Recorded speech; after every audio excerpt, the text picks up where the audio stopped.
Meeting to order. Welcome. This is the 17th meeting of the House of Commons Standing Committee on the Status of Women. And today's meeting is taking place in our usual hybrid format pursuant to the House Order of January 25th, 2021.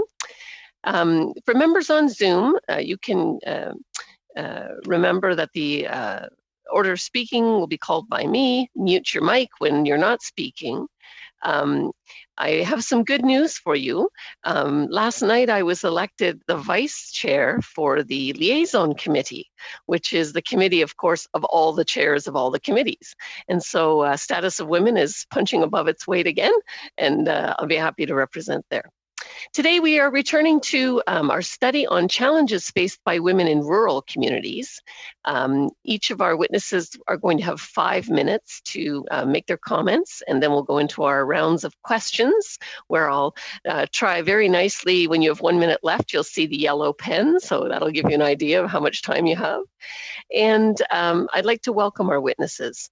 Today as individuals, we have Adrienne Ivey, who is a farmer, and Gail Keeler, who's a rancher, and Pamela Napper-Beamish as well from Lloydminster. And we have from Southwestern Integrated Fiber Technology, Melissa O'Brien, who is the Manager of Communications and Stakeholder Relations.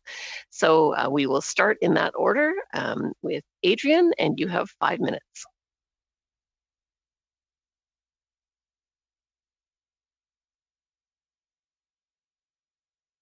Thank you, Madam Chairperson.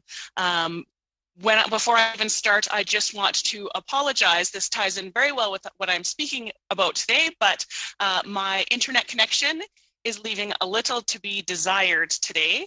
So hopefully you can hear me and I'm clear, even if perhaps my voice doesn't match my lips. I am Adrienne Ivey, a farmer and rancher, a mother of 2 teenage children, and an agricultural advocate.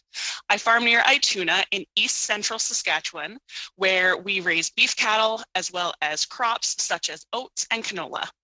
It is very suiting that I'm speaking with you today, as this is a very important date. Today is Canada's Ag Day, a day to celebrate the healthy, nutritious, and sustainable food grown across the country, as well as the farmers and ranchers who grow it. But I'm not here today to speak on the good work we are doing as farmers. I'm here to speak on the trials of remote rural living, especially disconnected during these extreme times of a global pandemic. In these days of staying apart to stay safe, it has never been more apparent just how removed rural Canada is from the rest of our great country. Lack of connectivity has deeply affected our rural populations in ways never experienced before. And as with many issues brought forward by COVID-19, rural women have been disproportionately affected by this. At home on the ranch, we have struggled with reliable internet and cellular service since long before the advent of the iPhone. As we watch technology develop and expand throughout our lives, we would never have guessed that decades later, we would still be struggling with basics like online banking. I reached out to the rural community to talk to them about this topic, and I was shocked at just how vast of an issue this is. From just outside of Vancouver to the prairie provinces like Saskatchewan to the Atlantic provinces, rural women are struggling with connectivity. The stories from across Canada are eerily the same. Working from home combined with online learning has turned a bad internet situation into a complete disaster. As mothers, it is devastating to watch our children struggle to keep up with their classmates online solely because of a lack of connectivity. Beyond our children, we have more opportunities than ever to educate ourselves as women, but only if you can access the courses and webinars online. I myself have shuttered my agricultural communications business as I cannot count on a reliable connection. And for the limited data that we do have access to, I need to stockpile it for the days and weeks that our kids may require that data for online schooling. Knowing how much data I'm using today just to speak with you is very much top of mind, but this conversation is important. In pre-pandemic days, any large internet requirement, whether it be sending or receiving large files, virtual presentations, or something as simple as FaceTiming with family, would mean a trip to the city to borrow a restaurant or business's internet. If you can just picture that for a moment, driving 100 kilometers just to send a file, that is normal for rural living. The next issue is the current cost. After paying hundreds and often thousands of dollars for equipment and installation, the monthly cost of rural internet is enormous. For our household alone, we balance 4 cell phones as well as a satellite provider just to have enough data for the basics. Our cost for that is $600 a month. And yet for that cost, we often run out of data and cannot perform the most simple of online tasks. As a society, we have found brilliant ways of maintaining our lives while social distancing. Virtual healthcare, online therapy, Zoom social gatherings, virtual gyms and places of worship, and ordering groceries online. While that is a list to be proud of as a country, sadly, it is a list that strikes anxiety into the hearts of rural women. We cannot access most of these things on any given day. Moving forward, internet and cellular service must be viewed in the same light as All right, I believe and the that's your path time. forward does not lie. Very good. Well, now we'll go to Gail for 5 minutes. Good morning. Can you hear me? I'd like to thank Rosemary for inviting me to this. I understood it would be issues facing women, and an issue that's facing me in my area is the rural crime has skyrocketed lately, and so I want to talk about that. I'm not a public speaker, so this is really unusual for me to try this. So my husband and I are beef ranchers, and so we have property in lots of different areas around our farm. I have to travel up 20 kilometers to get to my fields to check my cows and to do farm work. The RCMP detachment, the nearest one to us, is a good 20 minutes drive from here. So if I run into trespassers or whatever on my property, I have to deal with it for quite a while before I know any help will arrive.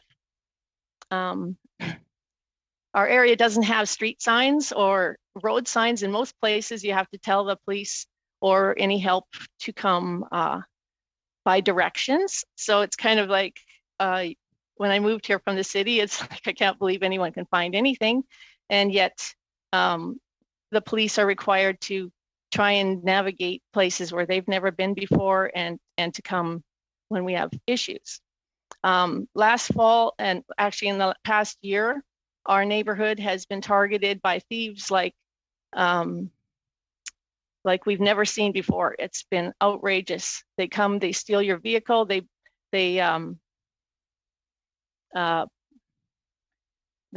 bust through it. Okay, so we set up, we've had to put up security cameras and gates, and they'll smash right through the gates. They smash through the gates, and then we put up a bar across our shop door so they couldn't smash that in, and then they just broke a window and climbed through the window.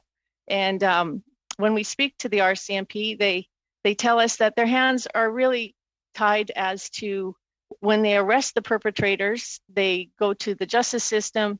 The justice system sort of gives them a slap on the wrist, and they're out again to come and do their shenanigans all over again.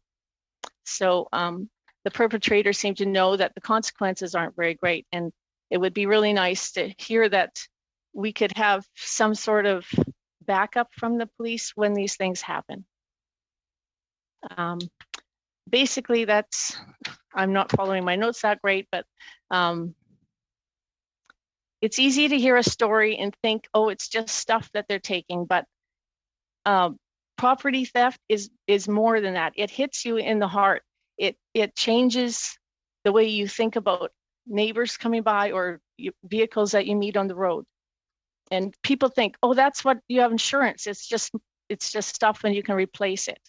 But anyone who's ever tried to collect insurance knows that your premiums go up. It costs you money besides the feeling that you've been invaded.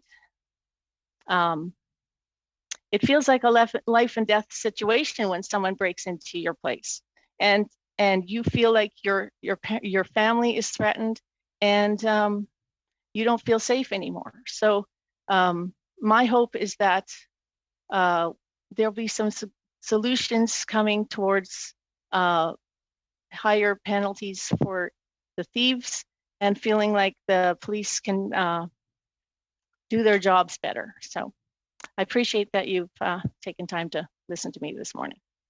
Very good. Thank you. And now we'll go to Pamela for 5 minutes. Morning, Madam Chair and committee members. Thank you for giving me the opportunity to speak. My name is Pamela Beamish, and I live in a rural area located near Lloydminster, Saskatchewan. We own and operate a 4th-generation grain farm where we continue to raise our family. In addition to the farm, I run a life coaching business in my home, so I'm able to assist my son who lives with Down syndrome while he attends our local high school. The reason I'm here is to speak of my experience with criminal activity as a woman, mother, and an involved community member in our area. As well, we have women who have lived their entire lives on their rural property and did not once think that they would be experiencing the effects of criminal activity to the extent that it is currently. In addition, seniors or for persons who are less mobile, they have every right to enjoy their latter years where they work so hard to build and enjoy. I've been able to remain at home to raise our children, but now I have a greater role in protecting our children, our home, and our property. When it comes to criminal activity in our area, which is a Pardon, Madame la Présidente, est-ce qu'il y a moyen de demander aux témoins de jouer avec le micro ou de... Madam Speaker, Madam Chair, rather, could you please ask the witness to maybe move her mic because we really can't hear her? Speak very loudly. Merci beaucoup. I've been able to remain at home. Is this better? Is this clear? Okay. I've been able to remain at home to raise our children, but now I have a greater role in protecting our children, our home, and our property.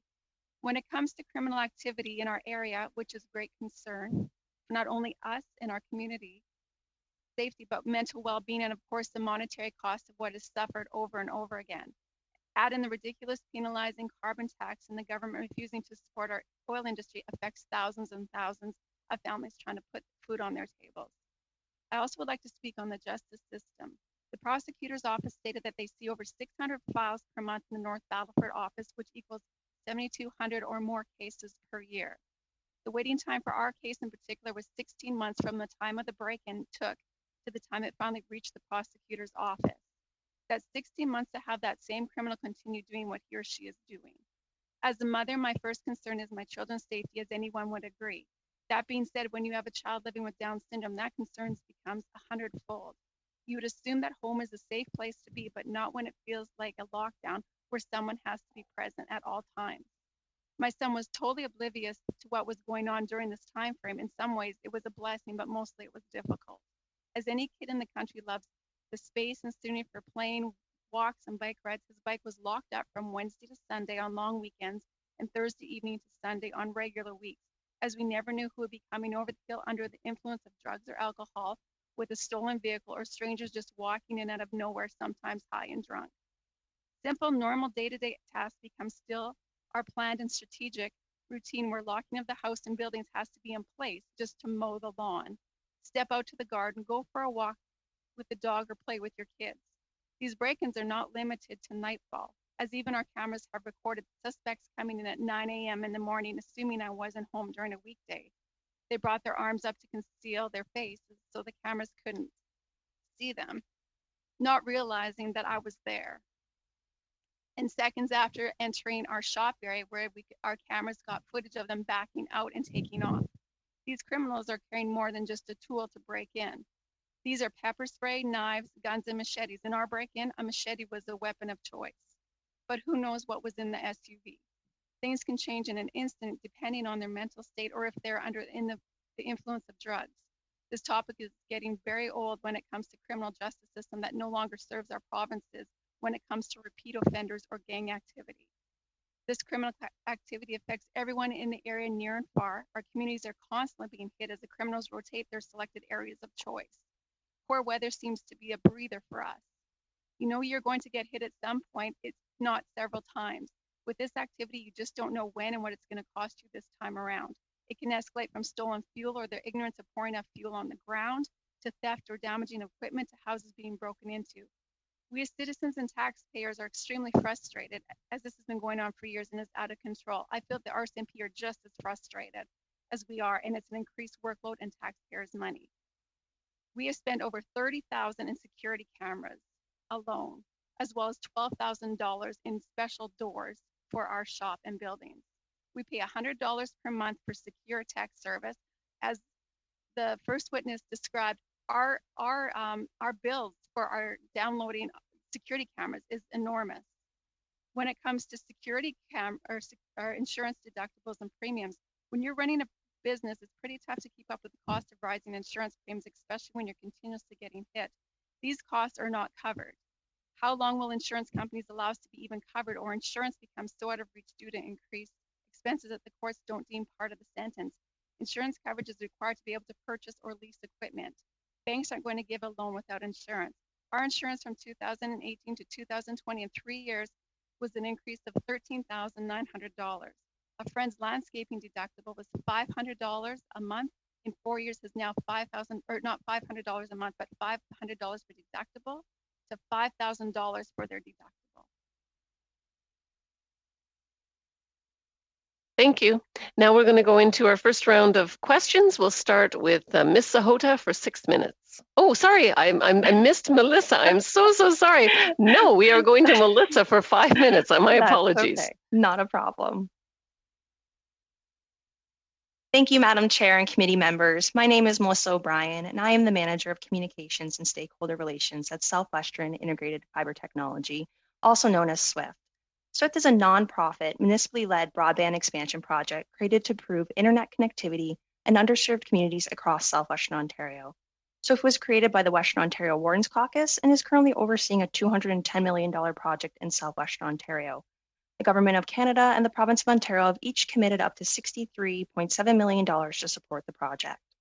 Per the Statistics Canada 2016 census profile, the population of SWIFT's region is 3.6 million people, roughly 10% of Canada's population. Of those, 372,000 lack access to fast, reliable internet. This deficiency, caused by market failure in the rural broadband sector, impacts businesses, families, and women throughout the region, leaving them at an economic and social disadvantage when compared to their urban counterparts. At no time before now has there been such an unanimous agreement on the need for broadband service in rural Canada. COVID-19 has changed life as we know it, with many more people now required to work from home, education increasingly being offered remotely, video conferencing replacing face-to-face interactions, and with health services and programs continuing to move online to online platforms, access to high-speed internet has now become essential. Connectivity challenges that have long plagued smaller communities have been magnified by the health crisis, further highlighting the digital disparities between urban and rural living. The federal government has recognized that those who live in rural areas and within First Nation communities experience a greater digital divide and are paying much more for slower, less reliable internet compared to those who reside in urban areas. For women living in rural communities, the lack of access to reliable and affordable broadband has formed employment barriers, missed education opportunities, created challenge to accessing social services and online digital resources and information for many. COVID-19 has disproportionately had economic impacts on women and has led to the deepening of pre-existing inequalities. Women that are living in rural areas without access to broadband service in their homes are at a greater disadvantage when it comes to finding and securing employment. We have heard from women all across Southwestern Ontario who are struggling as a result of the lack of internet connectivity in their communities, with many whom have expressed frustration with their inability to access the required bandwidth and internet speeds needed to support remote working, stating it could have negative impacts on current and future employment opportunities for them. Furthermore, women that are the head of single-parent families are also more likely to be employed part-time or may use the internet to start a home business to provide them with flexible work arrangements, so they are able to maintain their role as a primary caregiver while generating an income. Where there are connectivity resource constraints within the home, e-commerce opportunities become significantly impeded, as well as affordability of service can also be a limiting factor. Finally, poor, or even in some cases, almost non-existent network connections and lack of access to affordable digital technologies can lead to gaps in digital skills and literacy among women in underserved communities. As the global workforce continues to become increasingly digitalized, lack of connectivity in rural areas may reinforce the marginalization of women. If broadband is a superhighway to opportunity, then ensuring that rural communities have greater access to high-speed service is key to aiding women in overcoming social and economic barriers. Equitable and affordable connectivity is vital for empowering women and can be a powerful tool for creating a greater space for female inclusion in today's ever-growing digital society. As a result, I have 3 general recommendations that I'd like to share with you today. Firstly, as a basic necessity, and many would say as an essential service, broadband needs to be available to all Canadians, regardless of where they live. Secondly, internet service needs to be affordable, especially for low-income or single-parent families. Currently, the federal government, in partnership with internet service providers, have established the Connecting Families Initiative, a low-cost internet program. It's important that ongoing support is provided to such programs or similar initiatives to ensure that those who are struggling to afford reliable internet service are provided with equal opportunity to benefit from high-speed connectivity. And lastly, digital empowerment is also as important as connecting women to the internet. Supporting and promoting female digital skill training and literacy plays an important role in enabling greater participation in today's technology-driven world. Again, I'd like to thank you for the opportunity to speak here today. And I'd like to thank you for speaking and apologize again for skipping over. Now we're going to go into our first round of questions, and it is Ms. Sahota for 6 minutes. Thank you, Madam Chair. I'd like to thank all the witnesses for appearing today and for your evidence. So my first question is for Melissa. Melissa, can you provide us an update on the delivery of broadband internet across southwestern Ontario, and whether you have faced any impediments from the government, such as lack of funding or consistent re-announcement of funding yet never delivered? Yep. So for SWIFT right now, we've finished our procurement. We're into the implementation process. The project has been very successful with collaborations from all levels of governments, the federal, provincial, and local governments. We've exceeded our KPIs in regards to premises passed, as well as fiber installed and infrastructure put in terms of investments. We're forecasting the project was $210 million. At the end of our procurement, we're forecasting that the infrastructure investment will be roughly between 260 and 270. Thank you. Sorry, a million. I meant to say million at the end of that. Thank you. Melissa, you touched on this quite extensively, the impact that lack of internet has on women and their ability to function in today's world, basically. So I'm going to ask the other witnesses if they can speak on my next question. In what ways do women living in rural communities have different experience or challenges from women living in urban communities? And how do these experiences and challenges vary in different types of rural areas? So that's part of my first question. I have another one, so there's essentially 3. How do these experiences and challenges vary among diverse group of women living in rural areas? So anybody can start with that. I'll maybe start then. I think that to your first question, across rural Canada, the level of internet access is extremely variable. Very much just depends on where old systems started, where pathways happened to have fallen, but has very little to do with where people actually live, or certainly nothing to do with demographics who are most in need.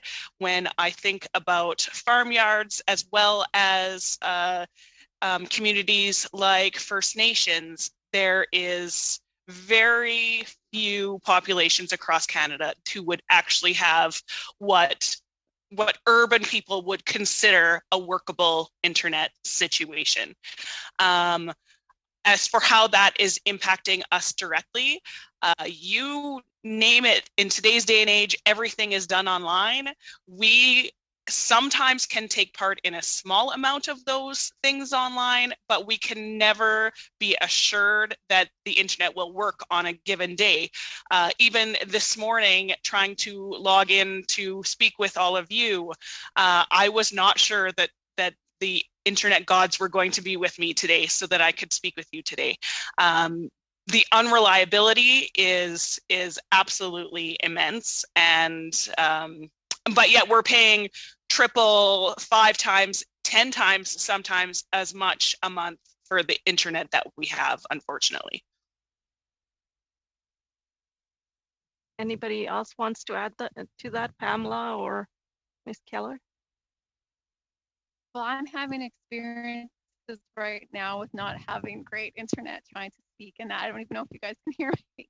But yeah, and the bills are extremely high, especially when you have a family, you know, and school and stuff. So I agree with everything she said.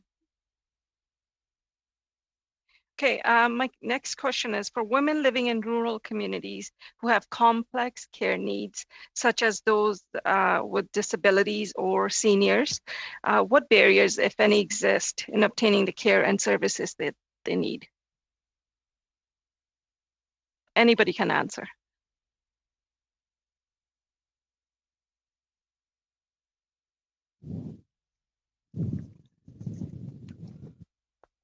Melissa, do you want to start? Sure, I can take it. So we know, as some of the witnesses have previously pointed out, that a lot of services have now moved online. In rural communities, if you don't have access to these services, especially if you're caring for an elderly individual, I'm not sure how they're getting quality health care. Internet does play a primary role in delivering those services at this point in time. But I think that it would be nice to hear from somebody that maybe had more of a personal experience in that. But I do believe that internet connectivity is key to helping, I should say, helping and assisting in delivering these services. And as we come out of COVID, there potentially might be more likely that these online platforms continue to be used. So again, it is critical that we ensure that all Canadians have access to reliable broadband so they can participate in these online services that are now becoming more readily available.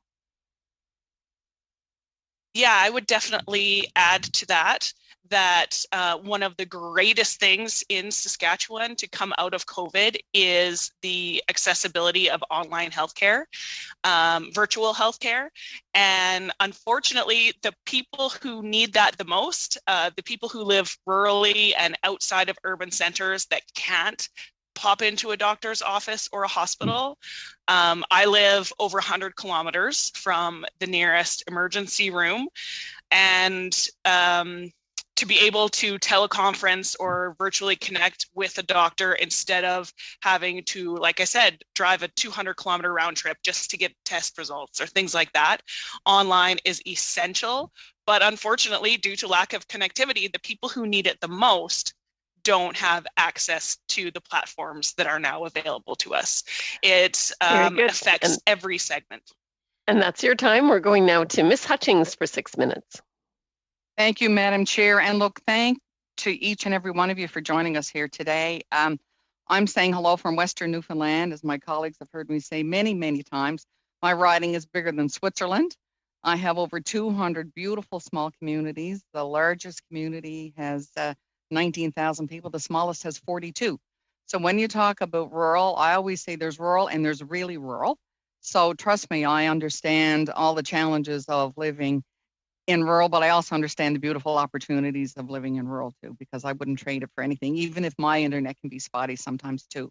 First off, I just want to address the issue, and it was funny because I was speaking about this in my riding just yesterday with the RCMP and the provinces. Here in Newfoundland and Labrador and in many provinces, especially out west, it's the province that has the agreement with the RCMP to deliver services in rural. In Newfoundland and Labrador, the province pays 70%.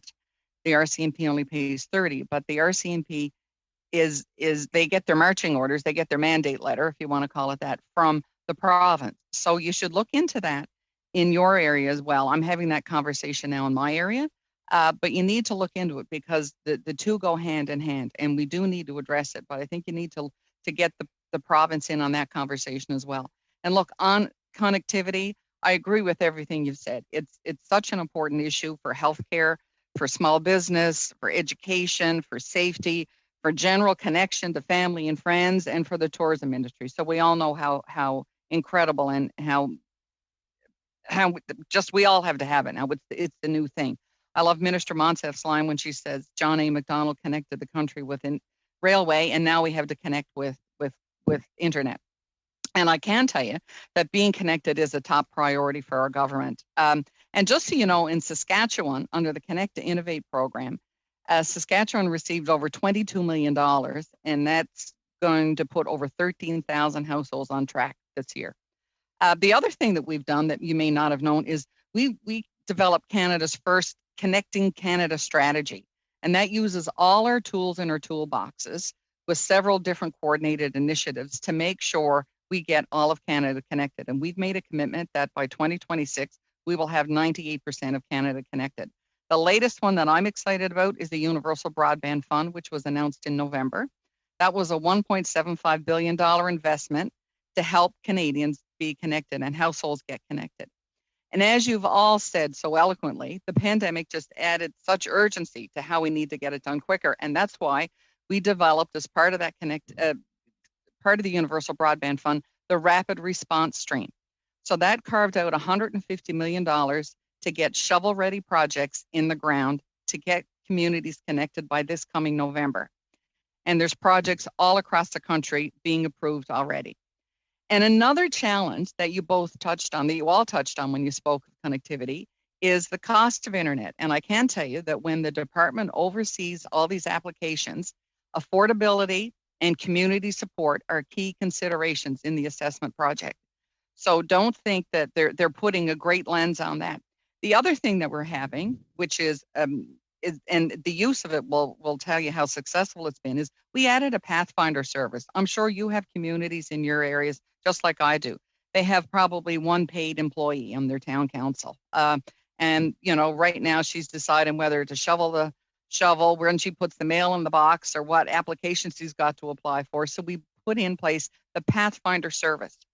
And as of last week, the Pathfinder service had over 1,800 inquiries, and the response time is under 2 days. 2 days or under. So that's great. And that's a 1-800 number or an online service that communities or businesses or small ISPs, small internet service providers, can call and say, we have a question about my town of whatever, or how do we work with my neighboring town to make sure that we have internet service providers that want to connect our area.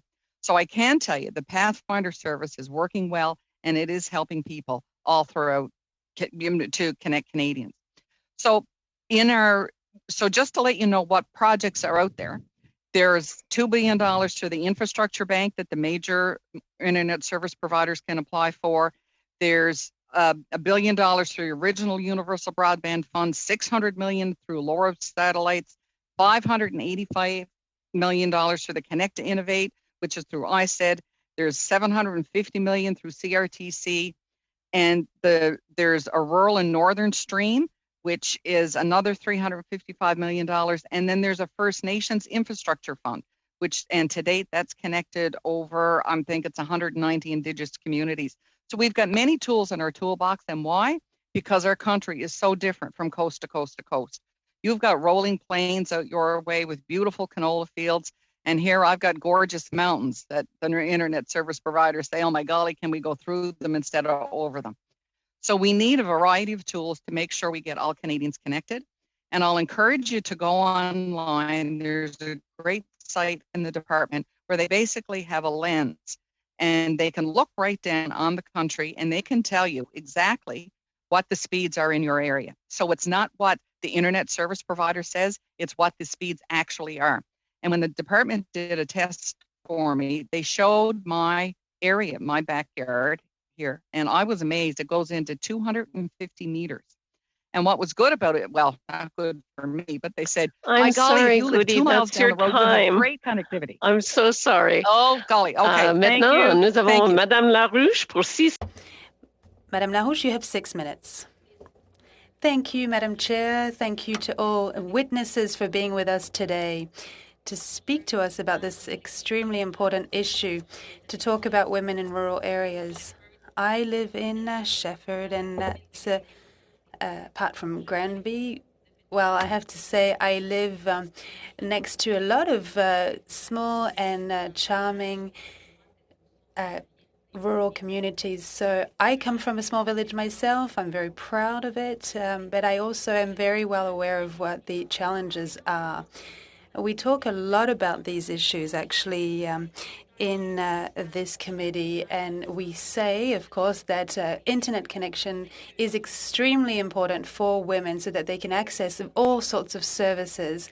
And there were issues with pillars that affected the internet connection in a lot of different communities, and apparently it costs a lot more to get that last post installed. So how could have the government dealt with this issue better, Madam Mrs. Ivy? You mentioned it, Mrs. O'Brien as well. You talked about the internet connection issues.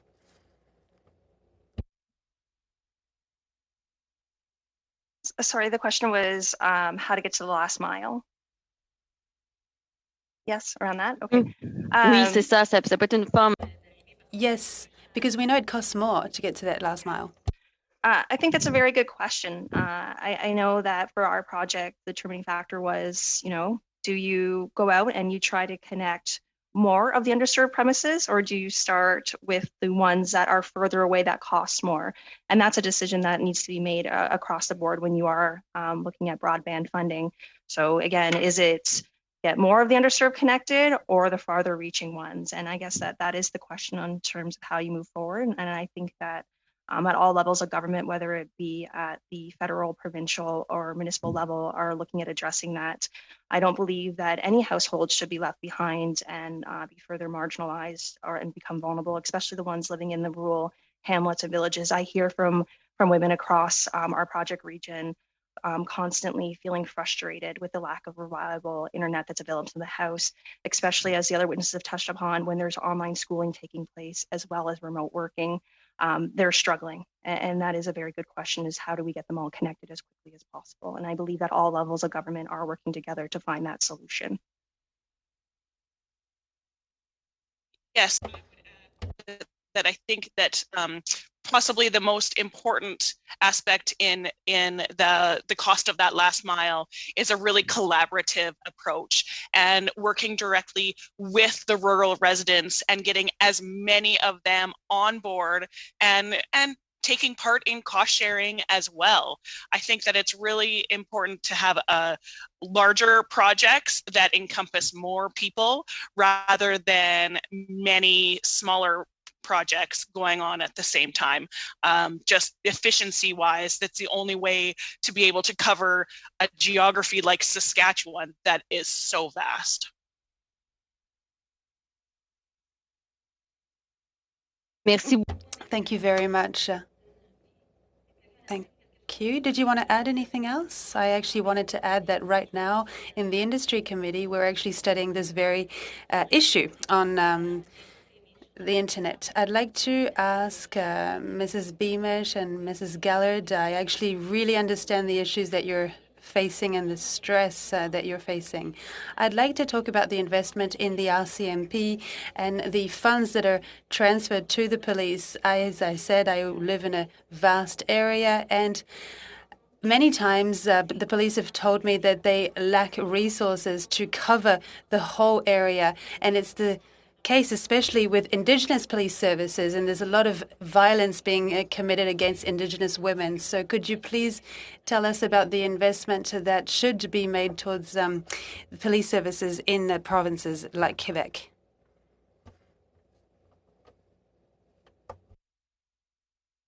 Ms. Keller?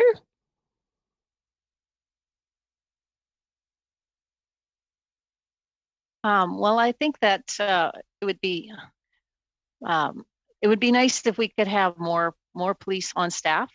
It feels like they do have to cover too much areas. And I know on reserves here, there's only certain police, I believe, that are allowed to even go on the reserve.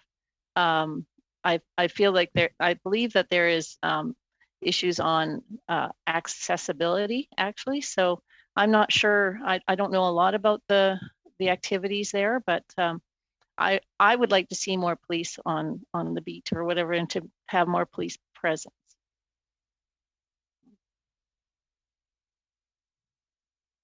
Pamela? Et de votre côté, oui, Madame Pamela? In our area, the RCMP have a very large area to cover, and that we are actually to the point where the detachment has actually suggested a citizens on patrol. We're to that state kind of thing, where community members will go out, take shifts, you might as well say, for a 2-hour stint and drive the area to make sure the activity kind of leaves our area. When it comes to, let's say, the indigenous areas, I did ask the one, it was Onion Lake Detachment, and to submit, if they had anything, but they just had a shooting. There was, shots fired at the RCMP up there, and I just kind of left them alone, or else I would have had that information. Very good. All right, now we're going to go to Miss Matheson for 6 minutes. Thank you, Madam Chair. Thank you to other witnesses. Very, very interesting today.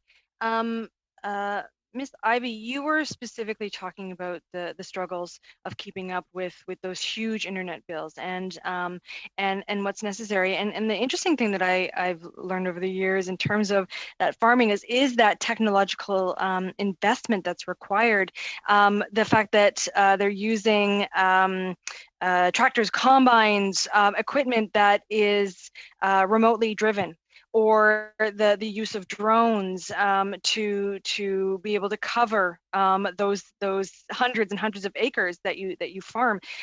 Can you talk about maybe the specific costs related to that kind of technology? Is that accessible to you at all? And what could be provided in terms of supports to ensure that that affordability is received?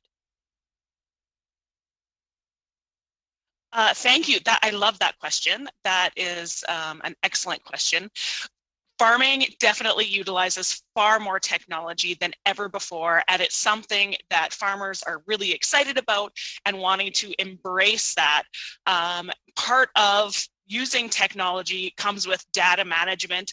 We have so much information that we're compiling on each of our farms right now that has to do with soil health and animal health and even the metrics around the finances of the farm. And we have all this information, but because we can't actually collect it in a timely manner from our equipment, then we cannot make decisions based on that information, even though it's at our fingertips, but we just don't have the internet capabilities of really analyzing all that information. I think that when it comes to affording the actual technology that you're speaking about, whether it's GPS systems in our tractors or monitoring some of our animal health systems, we're already paying for that technology, even though we can't use it. The tractors and combines all come with that stuff in it. That's not even an option. We utilize it the small amount that we can, but if we had more connectivity on the farm, we would actually be able to utilize these amazing tools that we're already paying for. I think that the sky is the limit when it comes to technology and farming, and I'm so excited to see where it takes us. But we are a very long ways from being able to utilize what we already have, let alone what we're going to see in the future. Yeah, that need to constantly be competitive, and the idea that the family farm versus maybe more of the larger industrial farms, that there is that competition requirement and sort of keep up is key in terms of that industry. I understand. And Ms. O'Brien, I actually had the opportunity to participate or listen in on the presentation by the members of SWIFT, I think a couple weeks ago.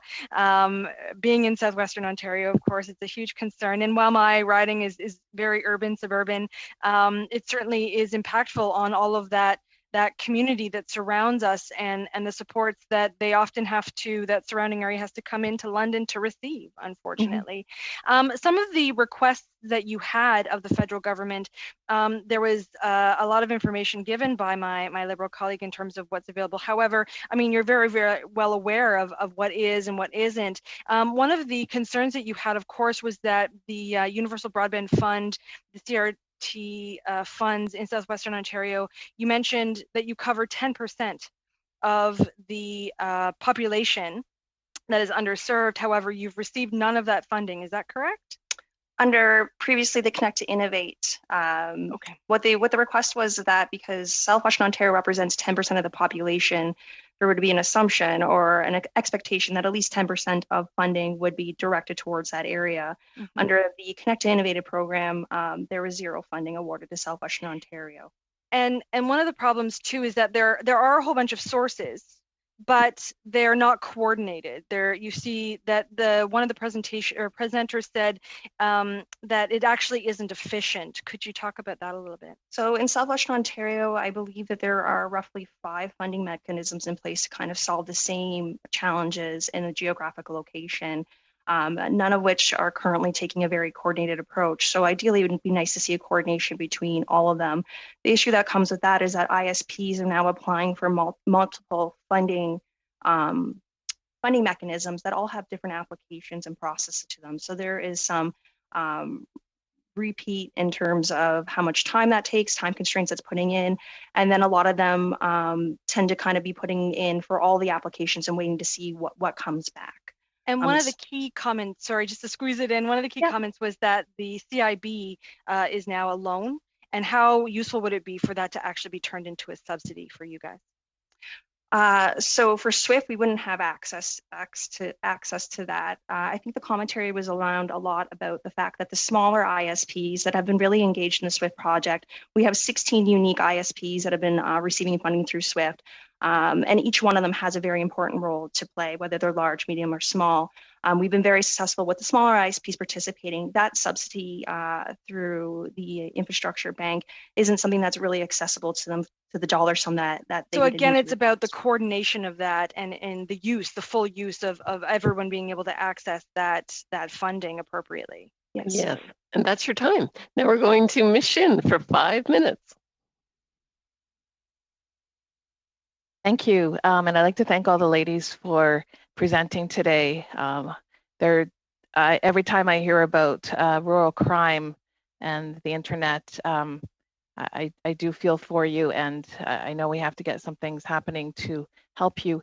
Melissa, you mentioned the importance of digital empowerment for women, especially in this time of lockdown when many services have gone online. And you mentioned the need for digital literacy. What is already being done to teach women digital literacy, and how can it improve and grow? And what role does the federal government have in being able to give women these tools? So I think that offering training to empower women and girls to use technology and make the most of digital opportunities that are available. I think about smaller communities that maybe didn't have access to high-speed internet, now getting access to high-speed internet. So how can they participate, create, and innovate while these opportunities are becoming available to them? I think of senior women that maybe now are becoming more online and not being aware of the services, apps, or how to utilize those technologies, whether it's to create a network, a community of their own, to leverage different apps that maybe are for health apps. So having additional training available and making them aware that this is an option. I think of e-commerce, starting their own online business. You know, we talk about a gig economy. Freelancing is a big opportunity, especially for women that may be parents or taking care of elderly citizens. We go back to the fact that a lot of part-time work is happening. Having those e-commerce opportunities and understanding that A, that they're available, and B, how can they utilize that to kind of have more of a women's economic activity happening. And I think technology is a key and a solution to that, but training is a big aspect to empowering them to make them even aware of what's available to them. Miss Ivy. I just wanted to add to that because this is something that I'm very passionate about and something that I see a huge disconnect between the youth in rural communities versus the youth of urban communities. And while educating women is incredibly important when it comes to the digital world, things are changing so quickly that it's hard for education to keep up with what is actually happening online. Where the disconnect I see is that rural children who don't have access to anything online, be it simple YouTube videos, they don't have the same comfort level of just getting onto a computer or a tablet or a phone and just being able to figure it out as they go. Something that most urban kids seem like they are just born with it these days, but in reality, it's just the comfort level of being immersed in it right from day one. And we will eliminate a lot of these large gaps in knowledge if we just have the accessibility to have a certain comfort level across the board. Thank you so much. The next question is for Gail and Pamela. You spoke of homes that are being broken into by thieves and leaving families traumatized with fear and a changed perspective on life. What kind of support are these traumatized families receiving? And is there social infrastructure in your communities that families can access to receive support?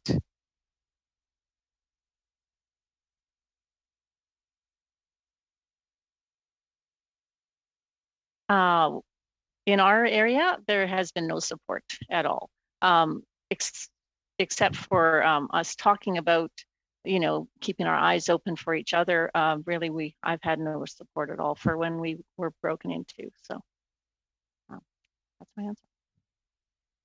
So in that sense, then there's no counseling services available locally, or would there be online access that your community is aware of?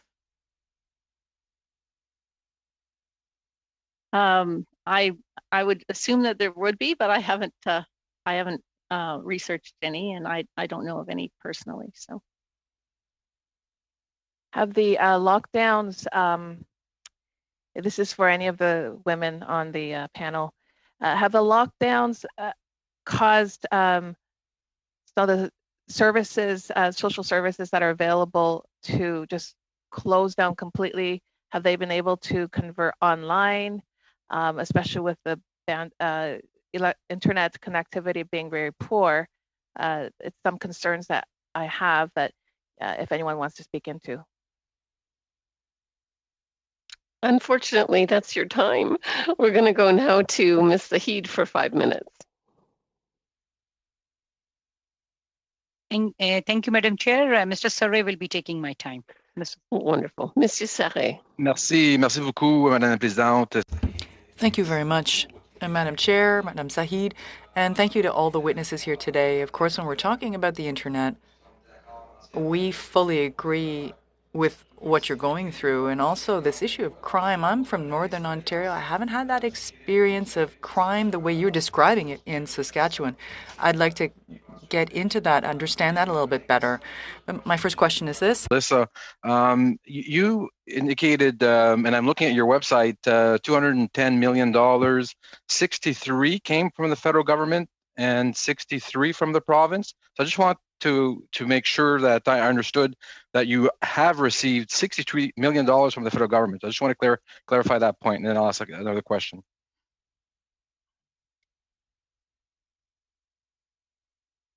Sorry, was that question for me?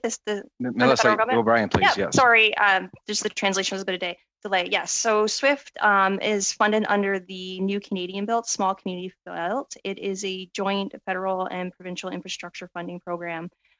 Both the province and the federal government have contributed $63.7 million. Yes. No, wonderful. And that's a type of example of partnership when we look at the SWIFT municipalities, the provincial government, and the federal government. I mean, Connecting Canadians in 2013-14 had $250 million. Connect to Innovate in 2016-17 had $500 million. And now in budget 2019, the federal government set aside the largest investment of internet from the federal government at close to $1.7 billion that leverages the work of the provinces, the municipalities, and we have to remember the private sector. So you're right. And I was part of the Warden Caucus when I worked with Eastlink, so Blue Water cable in that area. So I completely understand. And I just want to commend SWIFT for the work that you've done to gather that partnership together. And maybe this is a useful to the committee here to make recommendations. To make recommendations here to the federal government. So what would you say is a success of SWIFT, and how can you look at this expanding the SWIFT model with municipalities, because you have 3 or 4 large, London, Waterloo, Windsor, so you've got large cities there. And like in Northern Ontario, we have this funded through FedNor. When we look at Blue Sky and NeoNet, they're working with the private sector. So what recommendations do you have for other provinces to do what you've done? I think you mentioned one of the major ones was the collaborations between all levels of government. It really allowed us to leverage the contribution agreements. The second one I would say was the business model and the competitive nature of our procurement. We had an expectation of, when we set out that the ISPs, internet service providers, would contribute, I think it's roughly about $3.7 million. Due to the competitive nature of the RFP process, we've seen them come in more than what the required amount is. So it's a cost sharing program. It's 1/3 federal, 1/3 provincial, and then 1/3 ISPs. The ISPs have been coming in higher with their bids to try to secure that funding, and I think that's been very much key. But again, going back to the collaboration between all levels of government has really helped the program to be successful. Yeah, and that's what, by putting a federal leadership at the largest history of funding, then the province of Ontario followed through with $150 million to rural areas. So hopefully other provinces will do the same to leverage that fund.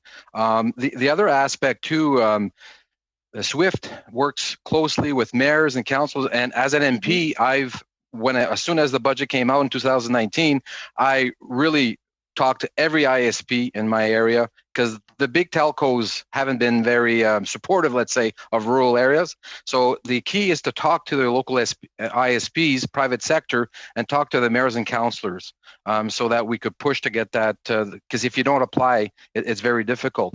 The feedback, I want to thank SWIFT too for the feedback you've provided the small ISPs to the Universal Broadband Fund. We've made a lot of the changes from Connect to Innovate, Connecting Canadians, and now the Universal Broadband. There's been a lot of good changes, and the rapid response funding, which is unheard of. We got answers in like 60 days, 32 days from some of the smaller providers to do internet like within 2021. So I wanted just to make sure, SWIFT, to continue your advocacy and also push other municipalities to do the same. Very good. Thank you. That's your time. 2.5 minutes now to Madame Larouche.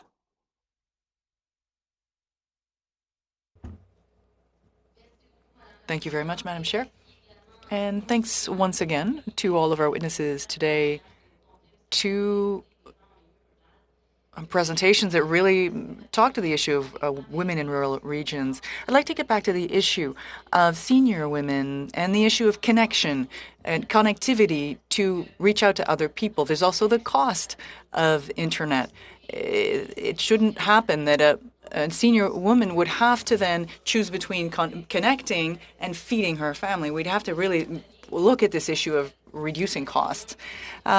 This is for any one of the witnesses here today. One of the issues we discuss here in this committee is how we could get a feminine recovery, a female-focused recovery. How can women in rural regions get the same opportunities as in the rural regions? So also the issue of transportation. Urban transport infrastructures is one thing, but how could we do that in the rural region, or other ideas that could help give these women further opportunities?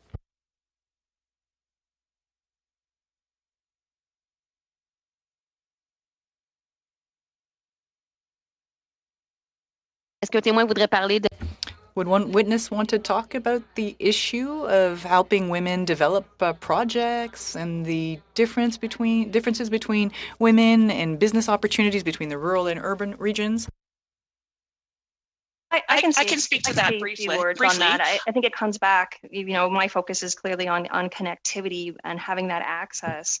When I think of senior women and having that support system, part of that is connectivity, especially after COVID.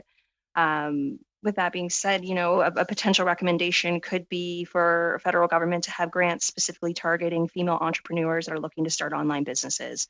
or to start personal businesses would be one recommendation that I can make that would specifically target women getting back to work after COVID. We know that women typically have been working in sectors that have been negatively impacted by COVID, such as hospitality or retail. We've discussed today about women working part-time. They take on more home responsibilities and therefore may take a step back, but still looking for potential employment opportunities. I think online and having that connectability is the key to this, and maybe potentially grants that focus specifically on women that provide them with these opportunities and making them aware that these opportunities exist. And now we'll go to Ms. Matheson for 2.5 minutes. Thank you. So, Ms. O'Brien, so under the SWIFT 1.0 plan, you got 23%, 1.0, sorry. You got 23% coverage so far with that, with the help of the federal government with the 63 million. So you're asking for an additional 313 million, correct, for SWIFT 2.0. Is that correct? I don't have the numbers offhand, but I know that in partnership with the Western Ontario Wardens Caucus, they are looking for direct funding to support a SWIFT 2.0 project. So they are seeking funding from both the funding commitment from both the province and from the federal government. Again, it would be that layering effect that allows us to really leverage the contributions that are available. Sorry, go ahead. Oh, sorry. Yeah, I just wanted to, I have 2.5 minutes. So I also kind of wanted to hear, you had Denise Stonefish on the council, and also so a few women, I think of Mayor Joanne Vanderheiden as examples. What did you hear specifically from them in terms of their unique aspects there, how they saw things in terms of the provision of going forward with SWIFT 1.0 and 2.0. And I also kind of wanted to hear about the role of co-ops. I don't know if you can fit that all in, but the co-ops that played an important role in SWIFT programming. Okay, so I'll try to get it in. Chief Stonefish is on our board. She as well as Joanne have been very supportive in moving forward. Unanimously, the SWIFT board is in agreement as well as the Western Ontario Wardens Caucus to seek additional funding. So that aspect is there. Chief Stonefish and Delaware Nation, they had a very unique project there. It was a pilot project. It's been very successful with Tech Savvy. If I want to speak a little bit about the co-ops too, they play an important role, especially in Oxford County. We had a co-op in there that went in and we awarded a project that was serving premises that were about four premises per kilometer, so some pretty rural areas. And co-ops come in when the bigger providers won't touch it, right? I think it's, we've had involvement from all levels. So we've had involvement from some of the larger ISPs, the middle and the smaller. And I think that's what makes SWIFT so successful is that, again, I go back to each ISP has a role to play, and we are seeing that through this business model, and it's being successful in terms of delivering that and creating that competition in Southwestern Ontario. We've had a lot of smaller players now that are moving throughout the region that maybe before didn't have that opportunity. It's kind of creating a little bit more of competition in that market space. Wonderful. Thanks so much. I want to thank our witnesses, all of you, for your work today. I appreciate it and appreciate your testimonies.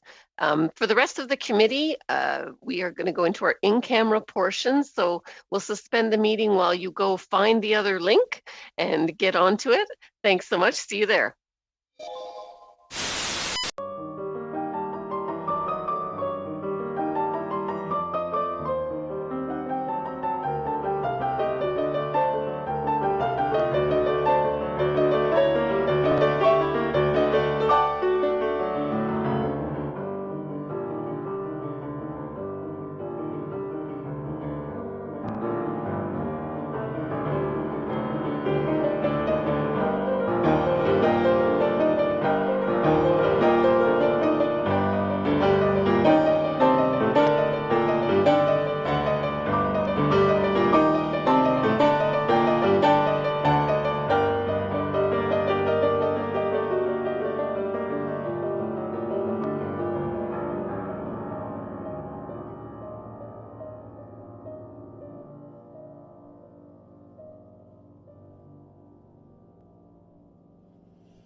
Bye.